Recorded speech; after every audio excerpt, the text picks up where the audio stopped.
السلام علیکم ورحمۃ اللہ وبرکاتہ۔ الحمد للہ رب العالمین والصلاة والسلام علی سید الانبیاء والمرسلین وعلى آلہ واصحابہ اجمعین، اما بعد فاعوذ باللہ من الشیطان الرجیم، بسم اللہ الرحمن الرحیم۔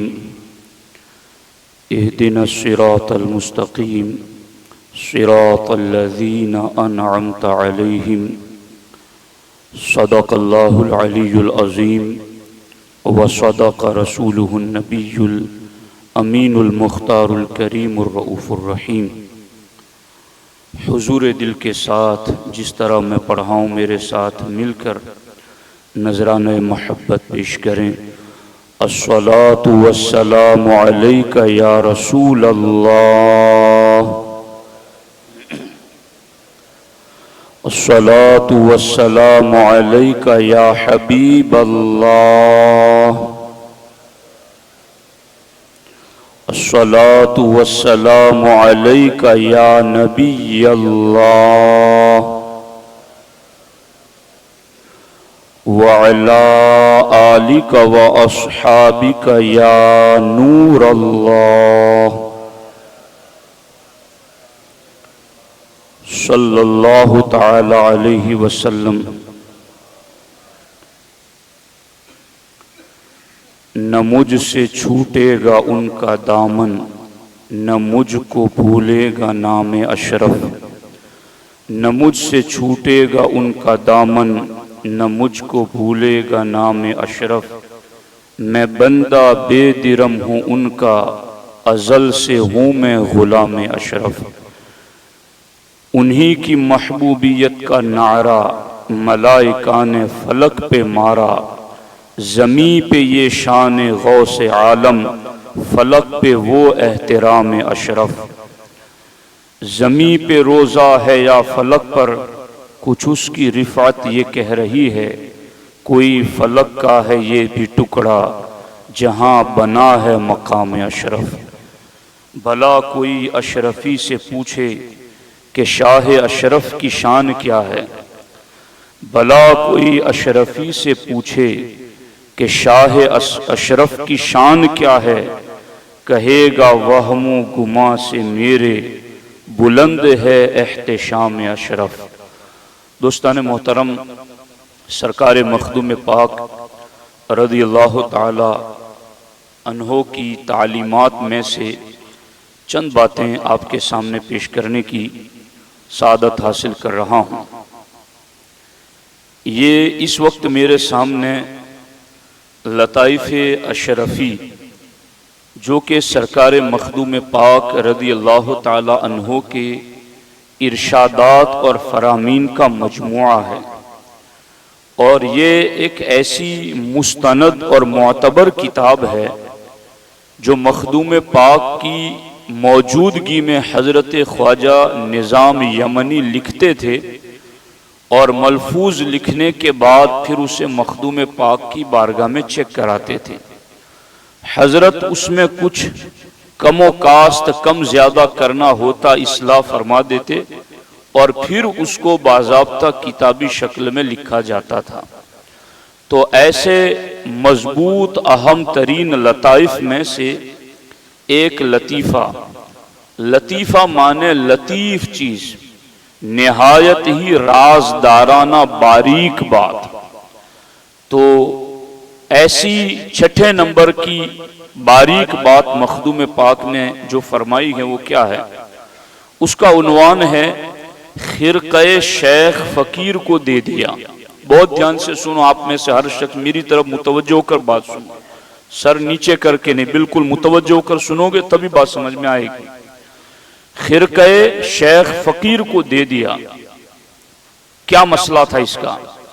فرماتے ہیں کہ حضرت قدوۃ الکبریٰ نے فرمایا، یعنی مخدوم پاک نے، کہ یہ ناچیز فقیر مخدومی و مخدوم عالم پیشوائے بنی آدم حضرت شیخ علاء الدین علیہ الرحمہ کی بارگاہ میں باریاب ہوا، یعنی ان کی بارگاہ میں پہنچا، اور حضرت کی ظاہری اور باطنی نگاہوں سے مجھ کو اختصاص ملا، یعنی حضرت نے ظاہری باطنی دونوں نگاہوں سے مجھ پر توجہ فرمائی۔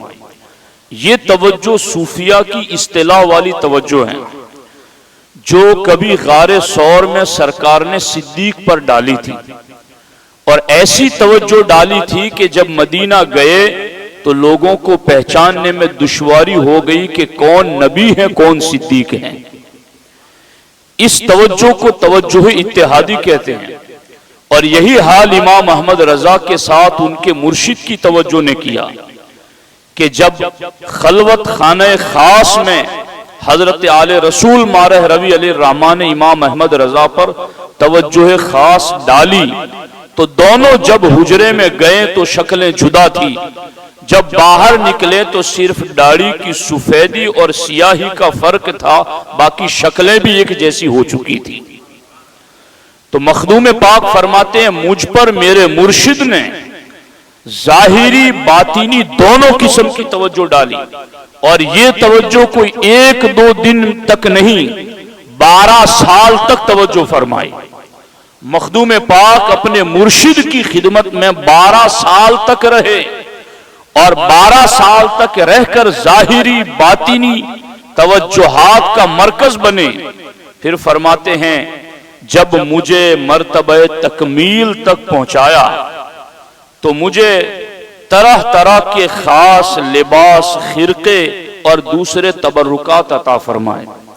آپ کی سمجھ کے لیے میں یہ بات پیش کروں، جیسے ہم دارالعلوم میں بچے درس نظامی مکمل کرتے ہیں، حفظ قرات کا کورس مکمل کرتے ہیں، تو ہم انہیں دستار بندی کرتے ہیں، خرقہ یعنی ان کو جبہ پہناتے ہیں، شال ڈالتے ہیں۔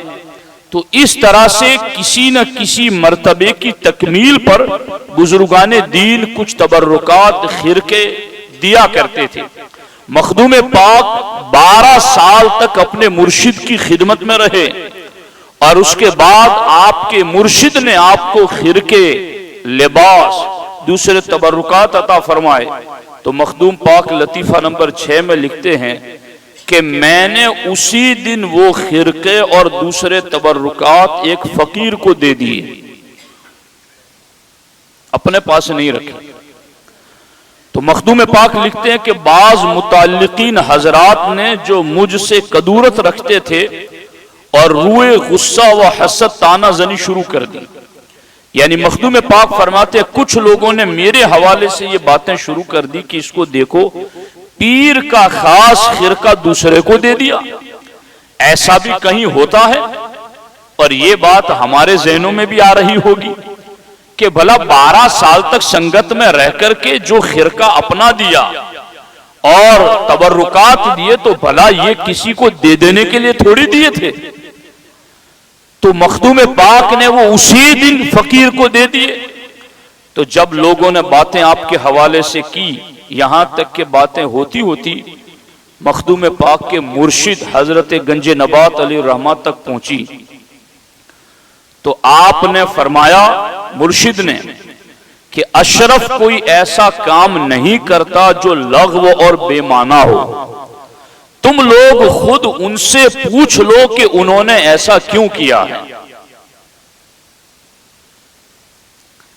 جب یہ لوگ مخدوم پاک کے پاس پوچھنے کے لیے آئے تو آپ نے ایک ایسا اصولی اور بنیادی جواب دیا جو صبح قیامت تک ہم غلامان در اشرف کے لیے اس بات کا پیغام دے گیا کہ تیرے غلاموں کا نقش قدم ہے راہ خدا، وہ کیا بحق سکے جو یہ سراغ لے کے چلے۔ اور اقبال نے کہا مستند رستے وہی مانے گئے جن سے ہو کر کے تیرے دیوانے گئے۔ رستے وہی مستند ہے جن سے بزرگان دین ہو کر گزرے ہیں، اور وہی راہ خدا ہے، اور جو اس سراغ کو پا لیتا ہے وہ بہکتا نہیں ہے۔ مخدوم پاک رضی اللہ تعالی عنہ نے جواب دیتے ہوئے فرمائے یہ بتاؤ کہ جو لباس اور خرقہ میں نے اس فقیر کو دے دیا کیا وہ عین پیر ہیں یا غیر پیر ہیں؟ وہ عین پیر ہیں یا غیر پیر ہیں؟ اب یہ یہ باتیں جو مخدوم پاک کر رہے ہیں نا، کوئی علم کلام پڑھے، کوئی ملا حسن پڑھے اور کوئی اللہ کی صفات کے بارے میں جو بحثیں ہیں وہ پڑھیں، تو اس کے بعد یہ ساری باتیں آدمی کے ذہن میں آتی ہیں اور پھر وہ بولتا ہے۔ تو مخدوم پاک تو خود فرماتے ہیں میں نے 30 سال تک پوری زمین کا دورہ کر کے 190 سے زیادہ مشائخ سے علم دین حاصل کیا ہے۔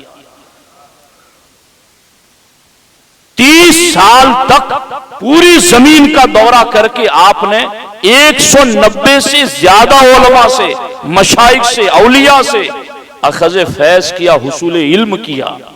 تو پھر ان کی شان ہے کہ وہ جواب بھی ایسا دے جو 14 طبق روشن کر دیں۔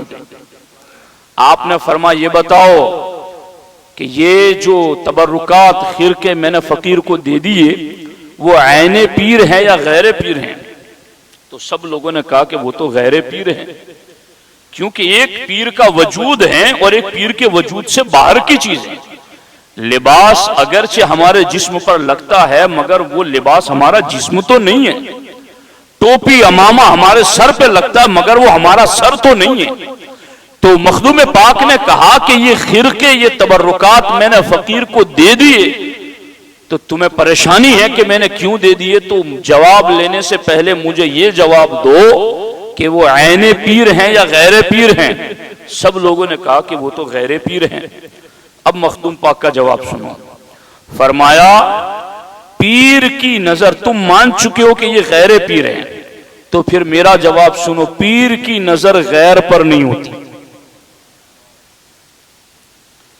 پیر کی نظر غیر پر نہیں ہوتی اور مرید کی نظر ہمیشہ پیر کی صفات پر ہوتی ہے۔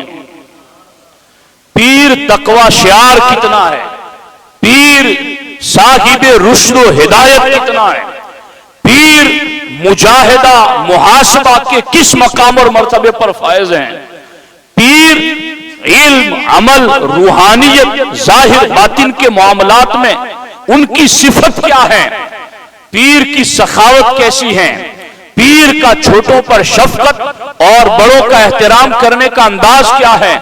مخدوم پاک فرماتے ہیں جب تم نے مان لیا کہ یہ خرقے تبرکات غیر پیر ہے تو میرا مخدومی جواب یہ ہے کہ پیر کی نظر غیر پر نہیں ہوتی اور مرید کی نظر ہمیشہ پیر کی صفات پر لگی رہتی ہے۔ کہ میرا پیر نماز کتنی پڑھتا ہے، میرا پیر نماز کیسی پڑھتا ہے، میرا پیر سخاوت کیسی کرتا ہے، میرا پیر اپنے در پر آنے والوں کے ساتھ سلوک کیا کہتا ہے۔ مخدوم پاک فرماتے ہیں مرید پیر کی صفات کا تابع ہوتا ہے، اس لیے اس کی بھی نظر غیر پر نہیں ہوتی ہے، اس لیے اس مرید کی نظر بھی پھر غیر پر نہیں ہوتی۔ اب اگلے لفظ سننا، شاید مخدومی الفاظ کا سہارا لیے بغیر میں یہ بات کہوں تو کوئی مجھ پر بھی تہمت لگا دے۔ سمجھ آ رہی ہے نہیں آ رہی؟ مخدوم پاک نے اگلے لفظ کہے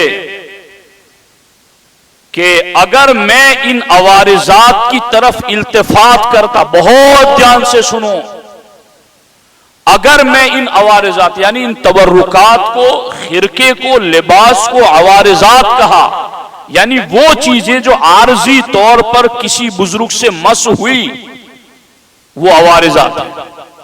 مخدوم پاک فرماتے اگر میں ان عوارضات کی طرف التفات کرتا یعنی تھوڑی بھی توجہ کرتا اور پیر کی صفات چھوڑ دیتا تو پھر مجھے اپنے پیر سے کوئی فیض نہ ملتا۔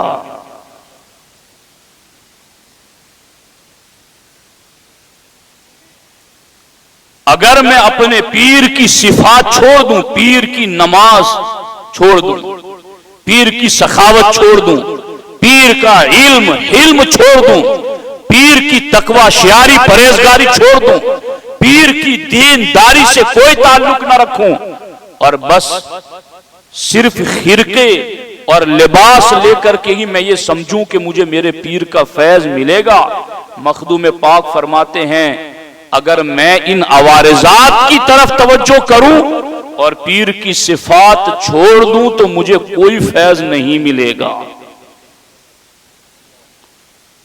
جب یہ بات ہوتے ہوتے مخدوم پاک کے مرشد تک پہنچی تو آپ نے ناراضگی نہیں جتائی بلکہ تحسین اور آفرین اور شاباشی دیتے ہوئے فرمایا کہ اے اشرف تیری خوشبو مشرق سے مغرب تک پھیل جائے گی۔ تھوڑا توجہ کرو ادھر، میں کچھ کہنا چاہتا ہوں آپ لوگوں سے۔ کیا بات کہنا چاہتا ہوں؟ وہ یہ کہنا چاہتا ہوں کہ ہماری حالت اس وقت کیا ہے۔ ہم یقیناً اہل سنت و جماعت ہیں اور اس منبر پر بیٹھ کر ہم نے پوری زندگی دفاع اہل سنت میں گزاری، مگر ان بزرگوں کا نقش قدم بھی ہمیں سمجھنا تو پڑے گا۔ آج ہماری قوم کے بیشتر لوگ الا ماشاءاللہ صرف ان چیزوں کی طرف توجہ دیتے ہیں جن کو مخدوم پاک نے فقیر کو دے دیا، اور پیر کی صفات پہ کی پیروی کرنے کی مخدوم پاک نے جو بات کی، آج بڑا طبقہ اس راز سے محروم ہے۔ تو پھر مخدوم پاک کی تعلیمات کی روشنی میں اس کو فیض کیسے ملے گا؟ میرے بھائیوں، یہ ہے بزرگوں کی تعلیمات۔ اس لیے آج بھی یہی حالات ہوتے ہیں کہ مزارات پر ہم جاتے ہیں۔ مخدوم پاک نے 12 سال تک مجاہدہ کیا مرشد کی خدمت میں، بعد میں خرقے دیے تھے، اور یہ خرقے دینے والے کون تھے تمہیں پتا ہے؟ علاء الحق گنج نبات کون ہے؟ یہ حضرت خالد بن ولید کی اولاد میں سے۔ اور گنج نبات کون ہے؟ میں اعلیٰ حضرت علی حسین اشرفی میاں کا مکتوب پڑھ رہا ہوں آپ کے سامنے کہ گنج نبات کس شخصیت کا نام ہے۔ تو پھر ان کے تبرکات بھی کتنے اہم ہوں گے، ان کے خرقے خلافتیں بھی کتنی اہم ہوگی، مگر وہ خرقہ اور تبرکات فقیر کو دے دیے مخدوم پاک نے۔ وہ کتنی عظیم شخصیت ہے گنج نبات۔ اعلیٰ حضرت اشرفی میاں علیہ رحمہ فرماتے ہیں، اور حقیقت میں بتاؤں تو اس مکتوب کو کامل طریقے پر میں بھی ابھی سمجھ نہیں پایا ہوں۔ میں صرف اس کے لفظوں کے ظاہری معنی کو جان کر یہ سنا رہا ہوں صرف آپ کو۔ کوئی اہل دل ملے گا تو میں اس سے پوچھوں گا کہ اس کا معنی کیا ہے۔ میں نے اپنے اعتبار سے جو سمجھا ہے میں آپ کو پڑھ کے سناتا ہوں۔ فرماتے ہیں اشرفی میاں، گروہ اخیار گنج نبات کو صاحب قدم کہتے ہیں، گروہ ابرار ان کو واجب قدم کہتے ہیں، گروہ اوتاد ان کو یحییٰ صادق کہتے ہیں، ابدال ان کو عیسیٰ نفس کہتے ہیں، اصحاب وجدان اور ارباب عرفان ان کو گنج نبات کہتے ہیں، اور بعض حضرات انہیں شیخ علاء الدین تل کہتے ہیں۔ عالم ملکوت میں فرشتوں کی دنیا میں انہیں موسیٰ آثار کہتے ہیں، عالم جبروت میں انسانوں کی دنیا میں انہیں خلیل انوار کہتے ہیں، اور عشاق ان کو یوسف ثانی کہتے ہیں۔ اور اخیر میں لکھا کہ ان کو خلق محمدی کہا جاتا ہے۔ وہ گنج نبات جو یہ جو لقب ہے وہ تو جدا بات ہے، مگر لقب دیے کنہوں نے؟ یہ دیکھو، گروہ اخیار نے لقب دیا، گروہ ابرار نے دیا، گروہ اوتاد نے دیا، گروہ ابدال نے دیا، اصحاب وجدان نے دیا، اہل عرفان نے دیا، عالم ملکوت عالم جبروت میں دیا گیا۔ تو وہ کتنی بلند ذات رہی ہوگی کہ مخدوم پاک جب سمنان سے چلے یہاں آنے کے لیے تو 70 یعنی 70 مرتبہ حضرت خضر نے آ کر مرشد کو خبر دی کہ سمنان کی سلطنت سے شہباز ولایت پرواز بھر چکا ہے، اور درمیان کے ولی دامن پھیلائے ہوئے دعائیں مانگ رہے ہیں کہ یہ ہمارے دامن سے وابستہ ہو جائے، مگر اے گنج نبات، میں اس شہباز کو تمہارے پاس لا رہا ہوں، ان کی تربیت میں کوئی کمی نہ رکھنا۔ وہ آئے، 12 سال گزارے، اتنے بڑے بزرگ کی بارگاہ میں ان کے دیے ہوئے خرقے تھے، مگر مخدوم پاک نے فرمایا کہ میں ان فرقوں کی طرف توجہ کر کے پیر کی صفات چھوڑ دوں تو میں مخدوم کہہ رہا ہوں کہ مجھے اپنے پیر سے فیض نہیں ملے گا۔ اے سنی عوام، بیدار کرو اپنے آپ کو۔ یقیناً بزرگوں کے در پر لگی ہوئی مٹی بھی ہماری آنکھوں کا سرما ہے اور ہونی چاہیے۔ ان کے مزارات پر لگی ہوئی چادر ہمارے سر پر باندھ دی جائے تو قسمت کی معراج ہے۔ ہمیں ان کی چوکھٹ چومنا نصیب ہو جائے تو ہم اپنے آپ کو خوش قسمت سمجھتے ہیں، مگر ان ساری چیزوں کے ساتھ ساتھ ان کی صفات پر کون عمل کرے گا؟ کیا ان کی صفات ہم پڑھ رہے ہیں؟ تو باتیں اس پر ہی بہت ہے، لیکن اب جمعہ کا وقت کیا کروں میں آپ کو ایک اور واقعہ سناتا ہوں۔ شریعت کی جو بات ہوتی ہے نا بھئی شریعت پر عمل کرو، طریقت بہت دور ہے۔ طریقت کس چیز کا نام ہے وہ مخدوم پاک کا صرف ایک واقعہ سنا آپ کو اندازہ آ جائے گا۔ اللہ اکبر۔ حضرت مخدوم پاک لطائف اشرفی کے لطیفہ نمبر 6 میں ہی یہ بات لکھی ہوئی ہے، سن لو تھوڑا۔ مخدوم پاک کے ایک مرید تھے، گوہر علی ان کا نام تھا، اور اس کتاب میں لکھا ہوا ہے کہ وہ دریائے شریعت کا ایک گوہر اور طریقت کی کان کا ایک جوہر تھا، معمولی نہیں تھے۔ لطائف اشرفی میں لکھا ہوا، اتنے بلند پایا تھا۔ ایک دن گوہر علی ہرات کے بازار، ہرات شہر ہے، اس کے بازار سے گزر رہے تھے تو ہرات کی عورتیں بڑی غارت گرے ہوش ہوتی ہیں، یعنی بہت خوبصورت ہوتی ہیں۔ گوہر علی نے کسی عورت سے بازار میں 2-4 باتیں کی، لیکن گوہر علی میں شائبہ نفس بالکل نہیں تھا۔ کوئی ضروری بات رہی ہوگی وہ کر لی ہوگی، لیکن اس پر بھی گوہر علی نے اسی وقت توبہ استغفار کی اور لوٹ کر مخدوم پاک کی بارگاہ میں حاضر ہوئے۔ ابھی کچھ کہا نہیں کہ میرے ساتھ ہوا کیا بازار میں نے توبہ کیوں کی، آئے مخدوم پاک نے ان کی طرف بالکل توجہ نہیں دی، اور کچھ دیر کے بعد مخدوم پاک نے جب واز شروع کیا تو سلسلے کلام شروع کرتے ہی غضبناک ہو کر فرمایا، گوہر علی کی طرف اشارہ کرتے ہوئے، ان کے لفظ میں پڑھ رہا ہوں باقی میری زبان اس لائق نہیں ہے، بات سمجھانا مقصود نہ ہوتا تو گوہر علی بھی ہمارے سر کے تاج ہے، مگر یہ بات سمجھانے کے لیے مخدوم پاک رضی اللہ تعالی عنہ نے غصے سے گوہر علی کی طرف اشارہ کر کے فرمایا، اس گدھے کو تو دیکھو کہ بازار میں حسین عورتوں کے جمال کا نظارہ کرتا رہتا ہے، حالانکہ توبہ کر کے آئے۔ یہ ہے طریقت۔ سمجھ آ رہی ہے نہیں آ رہی؟ اور یہ ہے تعلیمات بزرگان دین کی۔ اب آگے صرف ان کو ڈانٹا نہیں، بلکہ جو دربار میں وہاں پر ایک اور خلیفہ جن کا نام در یتیم تھا، وہ لوگوں کو چیک کرنے پر مامور تھے، اس کو در یتیم سے فرمایا کہ گوہر علی کو ہماری مجلس سے نکال دو۔ یہ سنتے ہی ایک قلندر نے گوہر علی کو پکڑ کر مجلس سے باہر کر دیا۔ چند روز تک اس طرح گزر گئے۔ گوہر علی نے پھر در یتیم کو سفارشی بنایا، حضرت کی بارگاہ میں معافی مانگی تو حضرت نے پھر معاف کیا، مگر کیا کیا آگے؟ اس کو لا کر کے جوتوں کی جگہ پر کھڑا کر دیا کہ تمہیں جوتوں کی جگہ پہ کھڑا رہنا۔